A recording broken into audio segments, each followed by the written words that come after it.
सामाजिक न्याय प्रतिष्ठा दिगरे बाधक साजुचंती सेमान जदि आज राजभवन घेराव करिवे बा मुख्यमंत्री को बासभवन घेराव करिवे तेबे जगत केवल जने वास्तव दृष्टि देखिए शिक्षा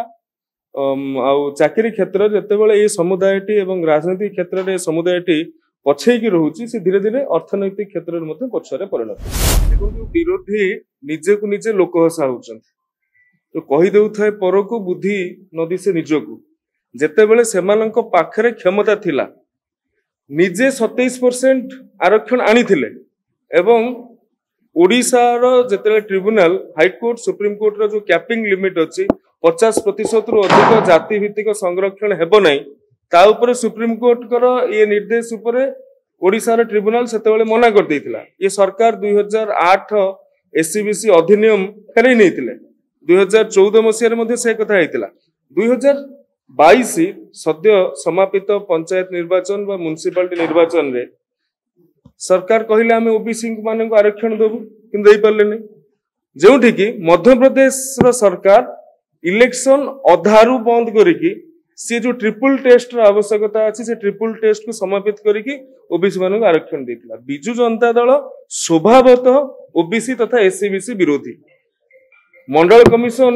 1999 रे रिपोर्ट आसिला बिजु बाबू तार विरोध करथिले एवं एमाने भी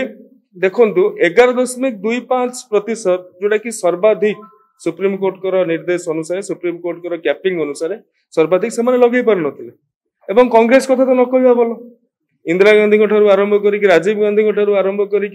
एवं मंडल कमिशन पूर्व काका कालेकर कमिशन भी 1953 मसीह स्थापित होता ताकू भी नेहरू विरोध करथिले तो जोठी नेता माने तांकर विरोध करूछंती नेता माने सांविधानिक अधिकार प्रदत्त करू नाहंती सांविधानिक अधिकार जहा ओबीसी मानकर अछि एससीबीसी मानकर अछि ताहा को हनन करूछंती सामाजिक न्याय प्रतिष्ठा दिगरे बाधक साजुछंती सेमान जदि आज राजभवन घेराव करिवे बा मुख्यमंत्री को बासभवन घेराव करिवे तेबे जगत केवल जने हस सरकारनकर जो कैबिनेट मेमोरेंडम अछि ए होछि एजुकेशनल शिक्षागत भाव रे पछ किंतु दीर्घ दिन धरिकी मंडल कमिशन स्थापन हैला बेलू को एटा एजुकेशनल ही रहितला किंतु दीर्घ दिन धरिकी ताहा अनेक क्षेत्र रे इकोनॉमिकली भाव रे मध्य व्यवहार करा जाउछि एवं वास्तव दृष्टि देखिबे शिक्षा चाकरी क्षेत्र जेतेबेले ये समुदायटी एवं राजनीतिक क्षेत्र में समुदायटी पछेकी रहुची से धीरे धीरे अर्थनैतिक क्षेत्र में पछरे परिणत होछि।